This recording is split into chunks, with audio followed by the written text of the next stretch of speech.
धन्यवाद करती हूँ कि मुझे मौका दिया कि मैं परमेश्वर के वचन से कुछ बातें आपके साथ शेयर कर सकूँ, और पास्टर को भी धन्यवाद करती हूँ जिन्होंने मुझे मौका दिया। और हम सभी जानते हैं, हम ईस्टर के त्यौहार पर हम यहाँ सब इकट्ठा हुए हैं, जो हमारे लिए इस मसीहत में हमारे लिए बहुत ही बड़ा एक त्यौहार है, जो क्रिसमस से भी ज़्यादा हमें मनाना चाहिए, क्योंकि इस दिन हमारे यीशु मसीह जो थे वो मुर्दों में से जी उठते। और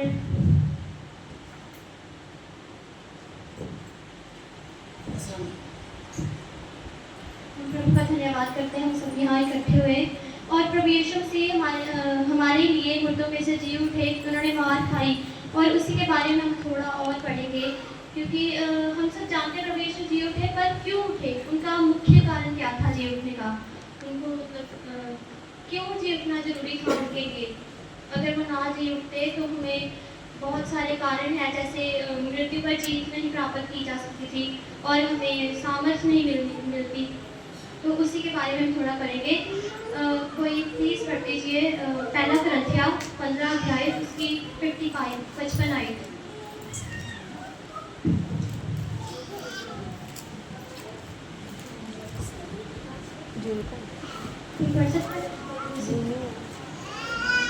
हे मौत तेरी फतेह कितने है, हे मौत तेरा डंक कितने है। यहाँ पर बाइबल में लिखा है, मौत से सवाल किया जा रहा है कि हे मौत तेरी जीत कहाँ है, तेरी जय कहाँ है, तेरी फतेह कहाँ है। जिसका मतलब है कि मौत जो मौत थी हमारे जीवन में, वो हमने देखा है, हमने बाइबल पढ़ी है, बहुत सारे जैसे पीर पैगंबर हुए, बहुत नबी भविष्यवक्ता हुए, जिन्होंने अपने जीवन में बहुत सारा परमेश्वर का प्रचार किया, बहुत सारी उन्होंने अचीवमेंट्स हुए उनके जीवन में। और हमने देखा कि चाहे जितने मर्जी वो महान थे, पर कोई भी मौत को हरा नहीं सका, सबके हिस्से में मौत आई। इस मौत की शुरुआत कहाँ से हुई, पहले हम वो थोड़ा देखेंगे। जैसे हम सब जानते हैं, हम सब ने आदम हवा की कहानी जरूर पढ़ी होगी या सुनी होगी। आदम हवा की कहानी में हम जानते हैं कि परमेश्वर ने सबसे पहले जैसे दिन बनाया, रात बनाई, परमेश्वर ने पेड़ पौधे बनाए, और परमेश्वर ने 6वें दिन आदम को बनाया। परमेश्वर ने सब कुछ बोल कर बनाया कि ये बन जाए, फूल पौधे बन जाए, पेड़ बन जाए, पर परमेश्वर ने मनुष्य को इतना इम्पोर्टेंट समझा कि परमेश्वर ने खुद उसे अपने हाथों से सृष्टि की मिट्टी से रचा, और परमेश्वर ने उसको अपने स्वरूप जैसा बनाया, अपने जैसा बनाया आदम को, कि जो आदम में परमेश्वर जैसे गुण हो। आदम को सबसे उत्तम बनाया, और आदम ने ही सभी जानवर जीव जंतुओं के नाम रखे। और परमेश्वर ने आदम को बहुत ही महत्वपूर्ण समझा कि वो मेरे लिए बहुत ही ज़्यादा इम्पोर्टेंट है। पर आदम ने क्या किया, आदम उसके साथ रहने लगा। परमेश्वर ने कहा कि आदम का अकेला रहना अच्छा नहीं है, उसके लिए एक बीवी बनाई जाए, उसके लिए एक नारी दी जाए, और उसका नाम परमेश्वर ने हवा रखा।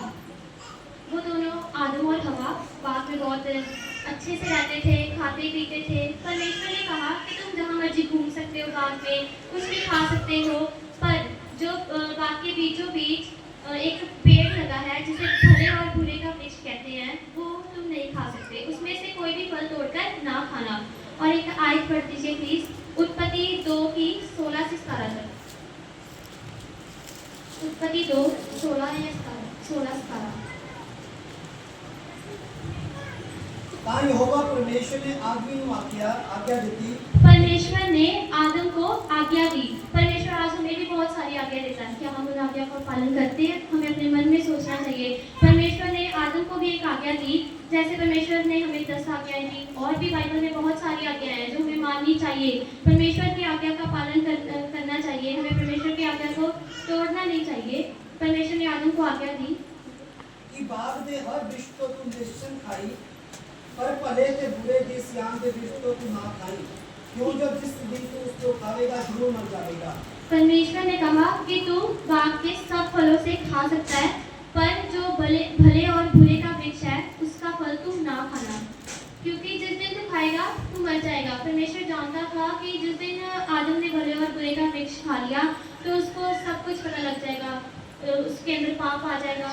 और सबसे पहली बात तो जिस दिन उसने खा लिया, उसने परमेश्वर की आज्ञा का पालन नहीं किया, उसने परमेश्वर की आज्ञा को तोड़ दिया।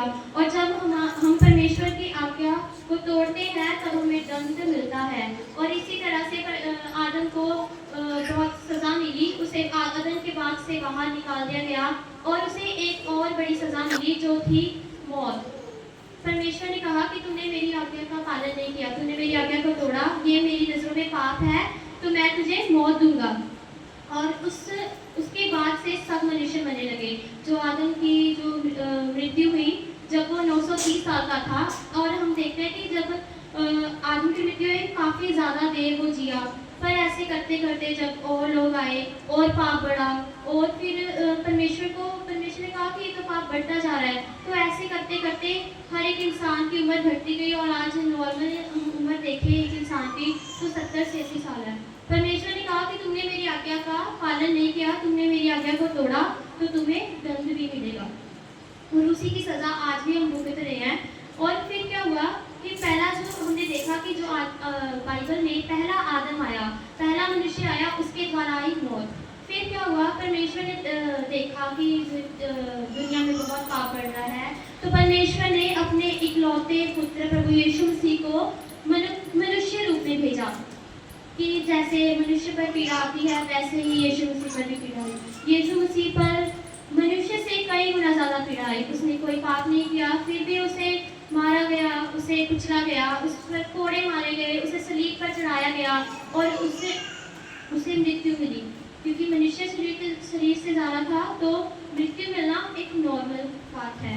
पर परमेश्वर ने एक बहुत महत्वपूर्ण चीज़ की है, जो है मृत्यु पर जीत पाई। कैसे मृत्यु पर जीत पाई?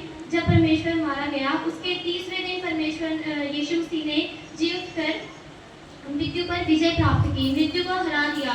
और जो हमने वचन पहले पढ़ा था जिसमें था कि हे मौत, तेरी जीत कहाँ है, तेरी जय कहाँ है, वो परमेश्वर के जी उठने के बाद की बात है। जब परमेश्वर जी उठ गया तो मौत हार गई, मौत की जीत अब नहीं रही। अब हम सभी जीत चुके हैं, क्योंकि परमेश्वर जीत गया तो हम जीत गए। और फर्स्ट पॉइंट तो मेरा ये था कि मौत के ऊपर जीत, परमेश्वर हमें मौत के ऊपर जीत दिलाने के लिए यीशु मसीह जी उठे। सेकंड पॉइंट हम जाते हैं, सेकंड पॉइंट की तरफ हम जाते हैं। तो हम पढ़ते हैं एक अध्याय इब्रानियों 2:14।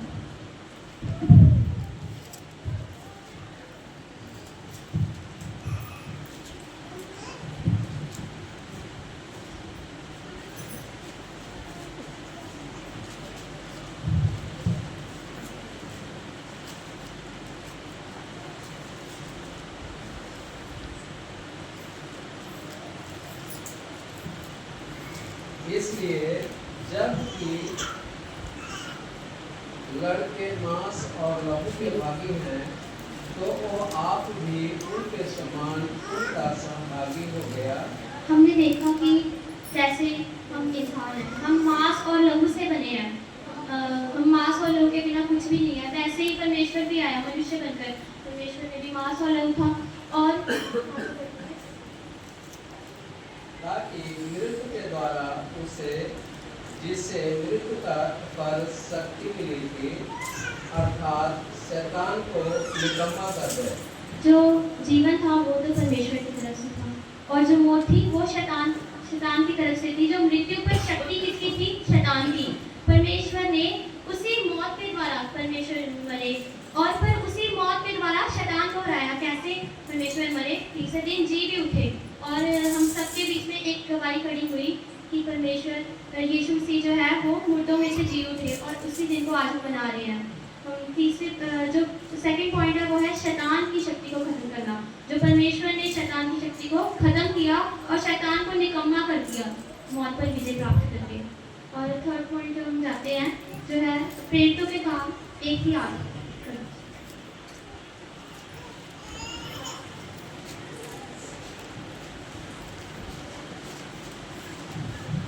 परंतु जब पवित्र आत्मा तुम पर आएगा, तब तुम प्रेरितों के काम लगाते हैं। परंतु जब पवित्र आत्मा तुम पर आएगा, पवित्र आत्मा हम पर कब आएगा? परमेश्वर ने इस बात के बारे में बताया, जब तक परमेश्वर मर नहीं जाते और जी उठ नहीं जाते तब तक हम पर पवित्र आत्मा नहीं आ सकता था। पहला कारण है कि पवित्र आत्मा हमारे ऊपर इसलिए आया क्योंकि परमेश्वर मुर्दों में से जी उठे। पहले तो मरे और जी उठे, इस कारण हमारे ऊपर पवित्र आत्मा पाया, जिसके कारण आगे बढ़ दीजिए।